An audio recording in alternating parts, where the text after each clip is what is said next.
Assalamualaikum warahmatullahi wabarakatuh. Shalom, Om Swastiastu, Namo Buddhaya, Salam Kebajikan. Baik, Bapak Ibu, saat ini saya sedang menampilkan formulir permohonan penyelenggaraan rekognisi pembelajaran lampau atau biasa kita kenal dengan istilah RPL. Baik, Bapak Ibu, form ED ini yang terlampir saat ini adalah untuk program studi S2 Magister Manajemen. Namun, Bapak Ibu yang dari prodi S1, baik itu manajemen ataupun kewirausahaan, itu pada dasarnya metode atau cara pengisiannya kurang lebih sama seperti form ED program studi S2 Magister Manajemen ini. Baik, yang pertama Bapak Ibu, di halaman 2 terdapat lampiran 1 mengenai formulir aplikasi. Nah, formulir ini berisi tentang rincian data calon mahasiswa.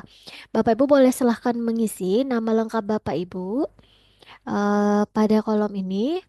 Kemudian Bapak Ibu silahkan mengisi tempat dan tanggal lahir, jenis kelamin, status perkawinan, alamat rumah Bapak Ibu, kota, provinsi, kode pos, nomor telepon atau nomor handphone.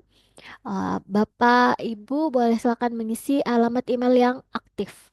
Silakan diisi alamat emailnya yang aktif itu apa? Boleh silakan diisi. Kemudian di halaman berikutnya terdapat tabel mengenai riwayat sekolah menengah atas. Nah, pada tabel ini Bapak Ibu silahkan mengisi nama sekolah SMA atau sekolah yang sederajat dengan SMA, eh, misalnya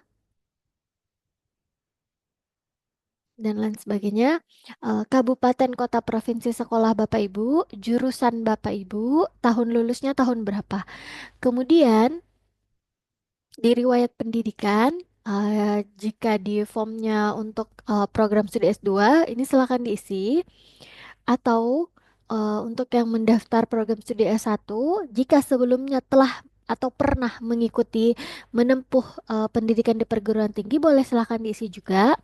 Nama perguruan tingginya apa, jenjang studinya apa, kemudian program studinya apa, tahun lulusnya tahun berapa, atau jika tidak selesai, boleh silakan dituliskan tahun mengundurkan dirinya itu tahun berapa.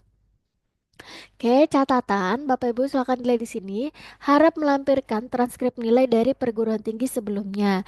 Nah, jadi kalau Bapak Ibu lulus itu tidak perlu dilampirkan karena Bapak Ibu sudah mengisi eh, link atau Google Form yang melampirkan ijazah dan transkrip nilai.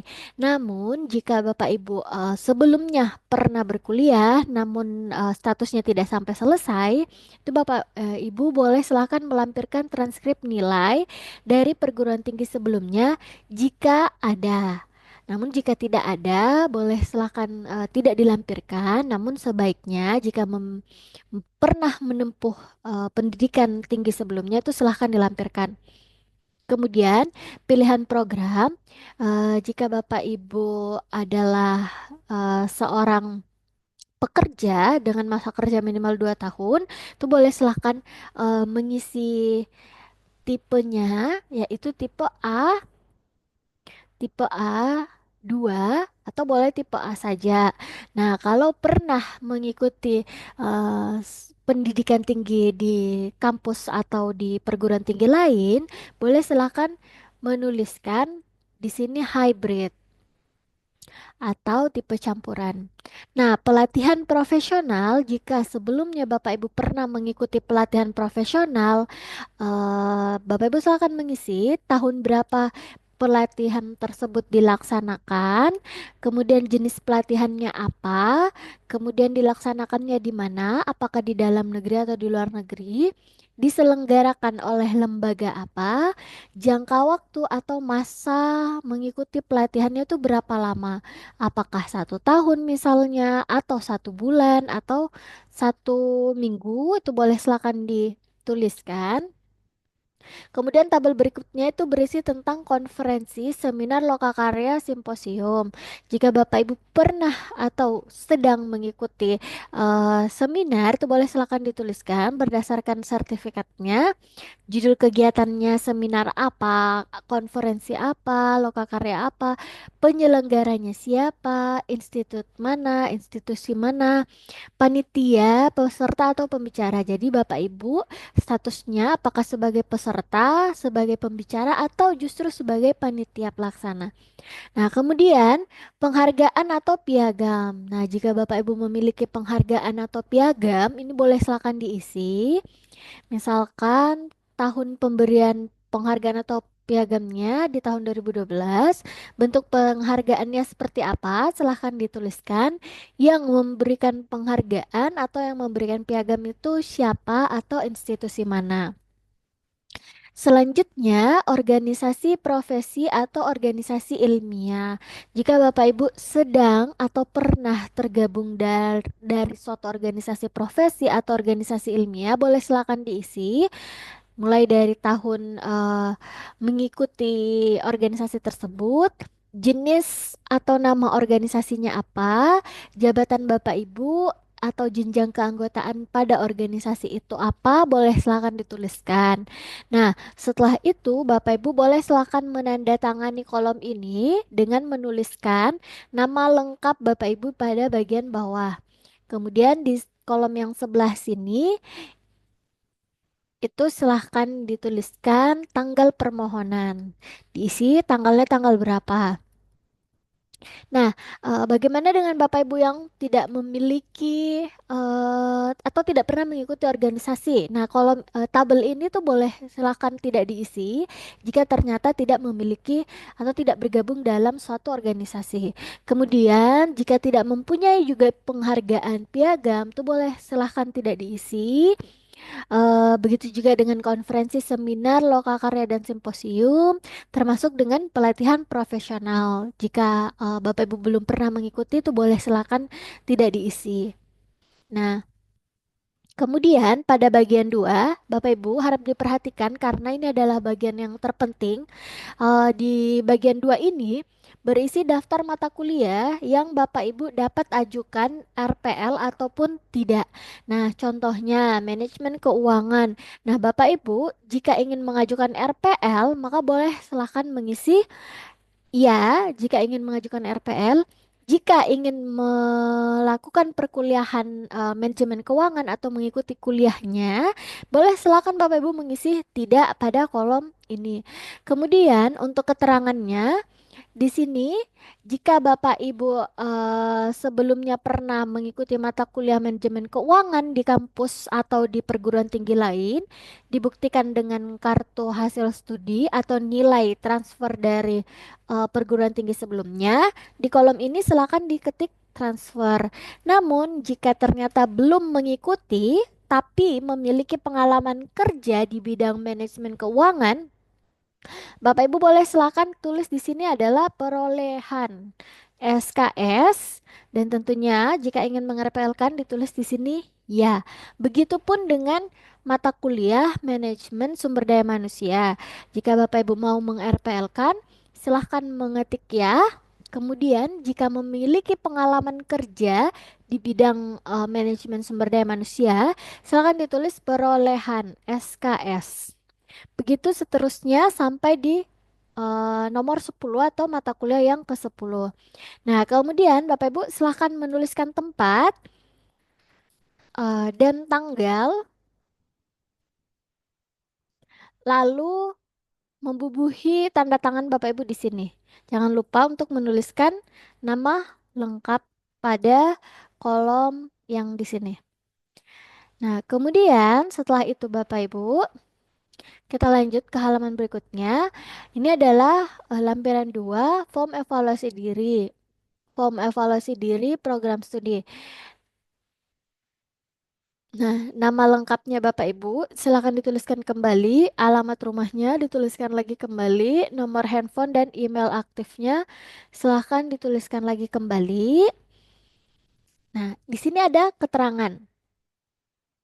Nah, ketika Bapak Ibu membaca CPMK di halaman berikutnya, di sini ada identifikasi tingkat profisiensi pencapaian saudara dalam kriteria unjuk kerja atau capaian pembelajaran dengan menggunakan jawaban berikut. Nah, misal dari tadi mata kuliah manajemen sumber daya manusia, jika Bapak Ibu melakukan tugas yang berkaitan dengan manajemen sumber daya manusia dengan sangat baik, atau Bapak Ibu menguasai bahan kajian dengan sangat baik, atau Bapak Ibu memiliki keterampilan dan selalu digunakan dalam pekerjaan dengan tepat tanpa ada kesalahan, maka profisiensi atau kemampuan Bapak Ibu bisa dianggap sangat baik. Nah, kemudian jika Bapak Ibu membaca narasinya, namun Bapak Ibu tidak pernah melakukan tugas ini atau tidak menguasai bahan kajian ini dengan sangat baik atau memiliki keterampilan ini dan kadang-kadang digunakan dalam pekerjaan, itu berarti profisiensinya adalah baik. Nah, jika Bapak Ibu tidak pernah melakukan tugas ini, atau tidak menguasai bahan kajian ini, atau tidak memiliki keterampilan ini, maka profisiensi Bapak Ibu adalah tidak pernah. Nah, bukti yang dapat diklaim untuk mendukung pencapaian profisiensi tadi, entah itu baik atau sangat baik, antara lain itu yang pertama adalah ijazah atau transkrip nilai dari mata kuliah yang pernah ditempuh di jenjang pendidikan tinggi sebelumnya, terkhusus juga untuk yang skema transfer. Kemudian yang kedua adalah daftar riwayat pekerjaan dengan rincian tugas yang pernah Bapak Ibu lakukan. Kemudian sertifikat kompetensi jika Bapak Ibu memiliki. Yang keempat, sertifikat pengoperasian lisensi yang dimiliki. Misalnya kalau di bidangnya kita itu ada lisensi pasar modal, pernah mengikuti pelatihan pasar modal. Nah, itu sertifikatnya Bapak Ibu boleh silakan lampirkan. Foto pekerjaan yang pernah dilakukan, boleh dilampirkan juga Bapak Ibu. Buku harian jika memiliki, logbook dan lain sebagainya, daftar kerja harian tuh Bapak Ibu boleh silakan melampirkan, tapi ini adalah opsional. Jika memiliki, Bapak Ibu boleh silakan melampirkan, namun jika tidak memiliki juga boleh tidak melampirkan. Kemudian lembar tugas atau lembar kerja jika Bapak Ibu bekerja di perusahaan. Kemudian dokumen analisis perancangan ketika bekerja di perusahaan. Kemudian ada logbook juga, catatan pelatihan di lokasi tempat kerja, keanggotaan asosiasi profesi yang relevan, referensi surat keterangan dari pihak ketiga, yaitu salah satunya adalah pemberi kerja atau supervisor Bapak Ibu. Kemudian ada juga jenis dokumen berikutnya berupa penghargaan dari industri atau penilaian kinerja dari perusahaan. Semua dokumen tersebut jika Bapak Ibu memiliki satu, dua, atau tiga jenis dari yang sudah saya sampaikan sebelumnya, Bapak Ibu boleh silakan melampirkan. Namun tidak diwajibkan untuk melampirkan semuanya. Tapi jika Bapak Ibu memiliki semua jenis dokumen ini, boleh silahkan dilampirkan semuanya. Nah, bukti di sini nantinya akan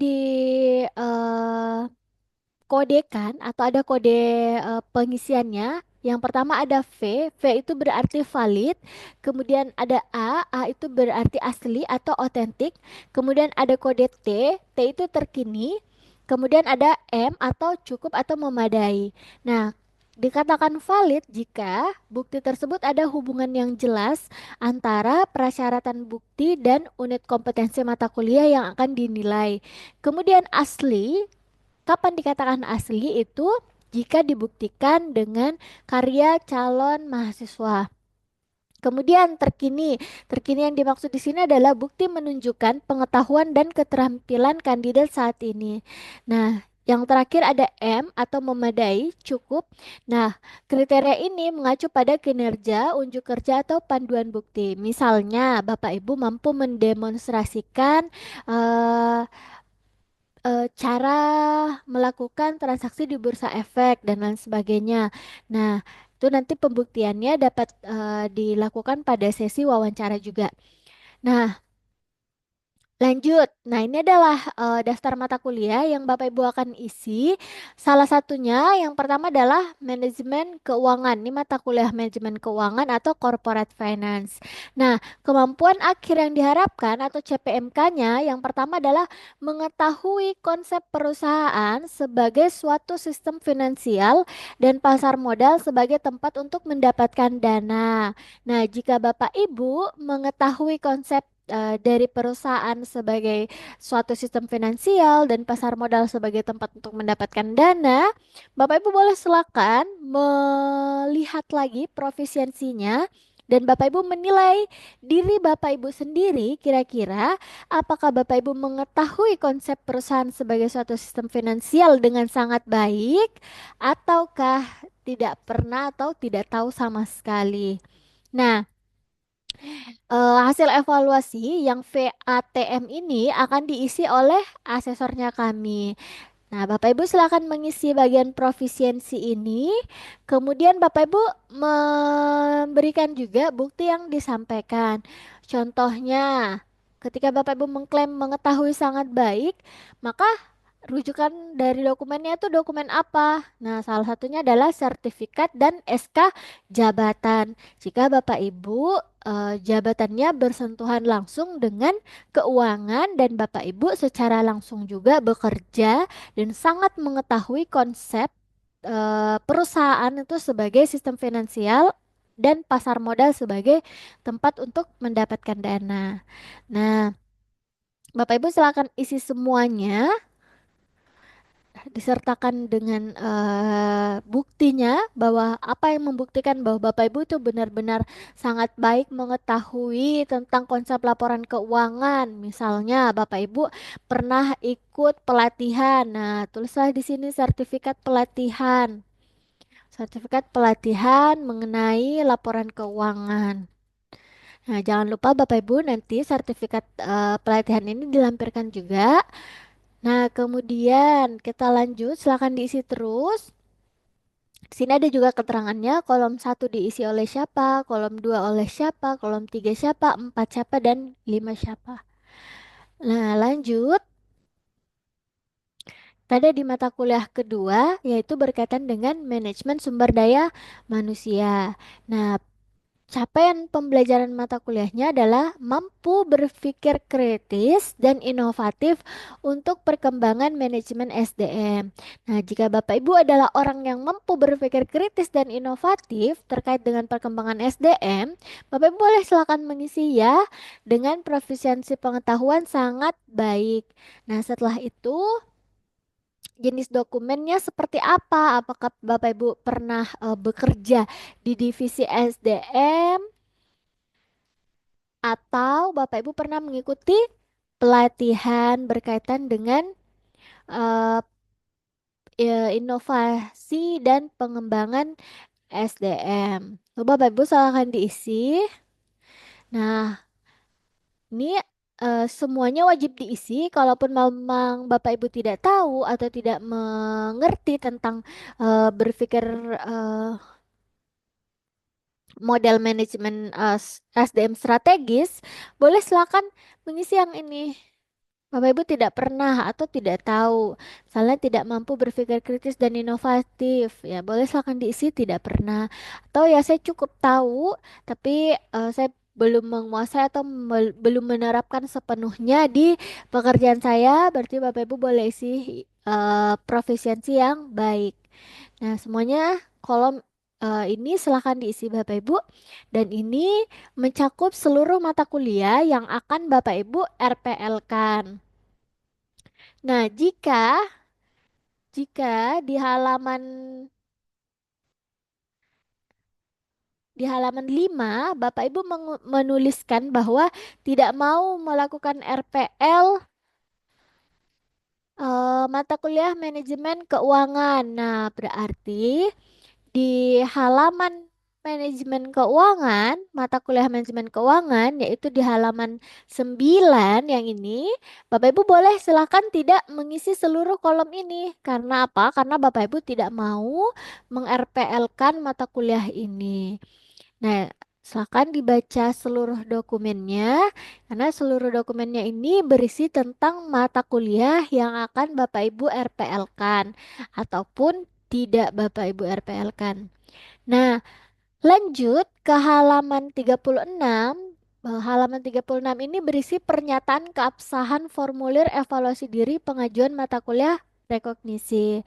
Bapak Ibu boleh silakan ditulis di sini tempatnya, kemudian tanggal berapa, kemudian pada bagian ini silakan dituliskan nama lengkap Bapak Ibu beserta dengan tanda tangan Bapak Ibu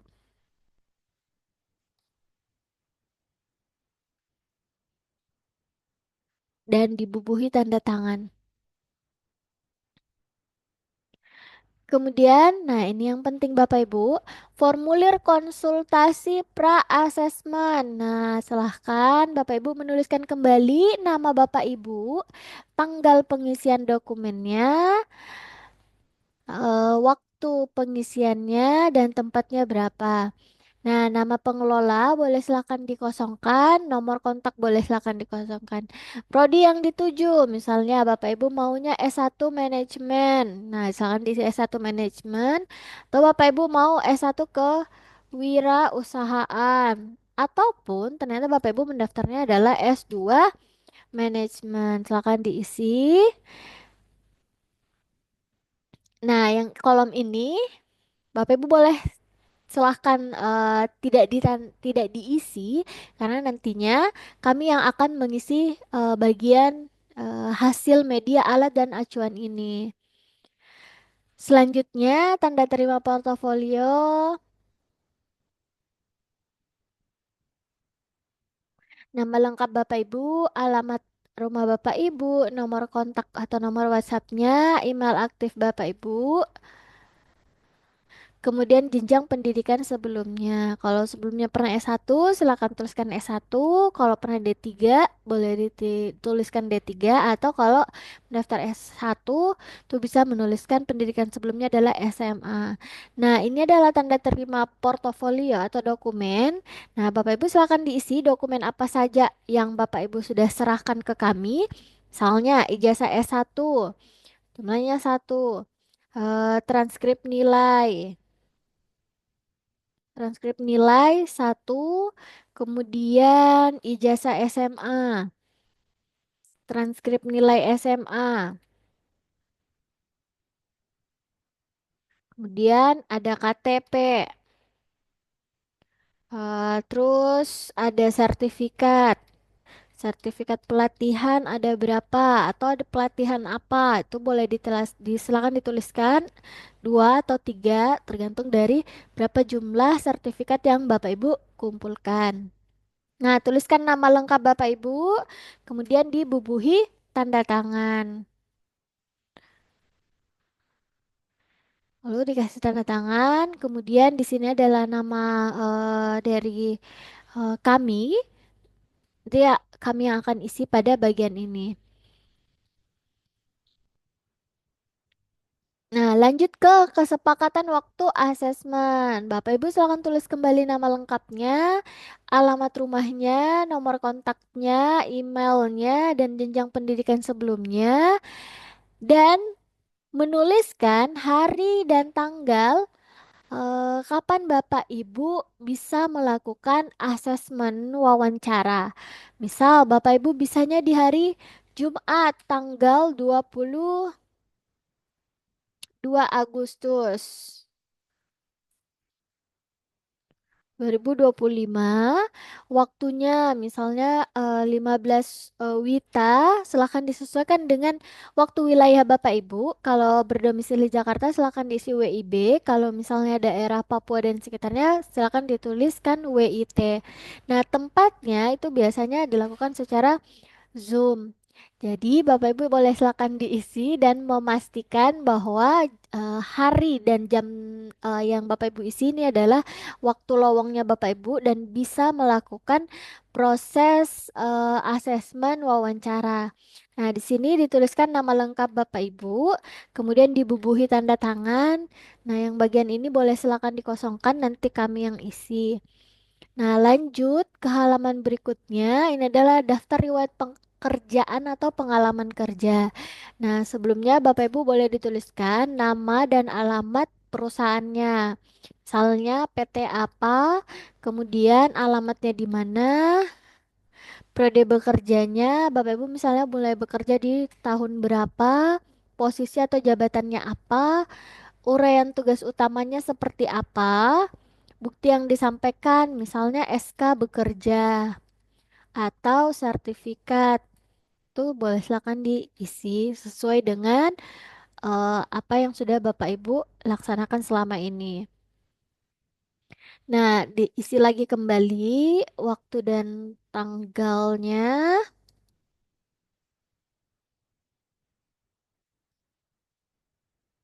Oke, tahunnya, tahun berapa?